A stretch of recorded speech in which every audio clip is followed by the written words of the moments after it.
Tinggalkan Nasdem, Rusdi Mase resmi bergabung ke PSI. RMS disambut Ketua Umum PSI Kaisang Pangarep di Rankernas PSI di Makassar, Sulawesi Selatan.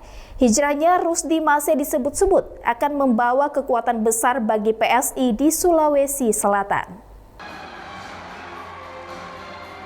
Ketua Umum PSI Kaisang Pangarep mengumumkan bergabungnya Rusdi Mase ke PSI di Rapat Kerja Nasional PSI di Kota Makassar, Sulawesi Selatan.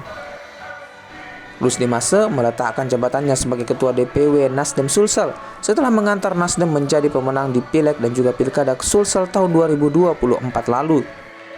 Kaisang menyebut Rusdi Mase bukan tokoh partai terakhir yang akan bergabung ke PSI. Bahwa akan banyak tokoh-tokoh nasional yang akan berbondong-bondong datang ke PSI. Dan ini tidak akan berhenti hanya di Bang RMS saja. Akan ada selanjutnya lagi. Rusdi Mase hijrah ke PSI setelah anaknya Muammar Ferry Rae Rusdi dilantik sebagai Ketua DPW PSI Sulsel.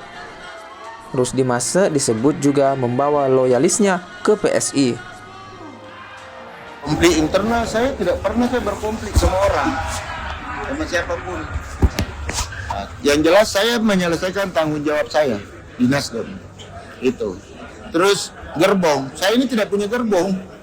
Saya cuma punya istri dan anak. Berarti akan mengajak juga istri. Berarti akan mengajak istri. Tanya dia langsung.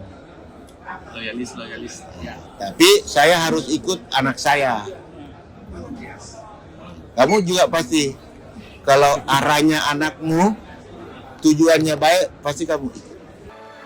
Ketua Umum PSI Kaisang Pangarep memberikan tugas besar pada Rusdi Mase dan juga Muammar untuk memenangkan PSI pada Pileg dan juga Pilkada 2029 mendatang.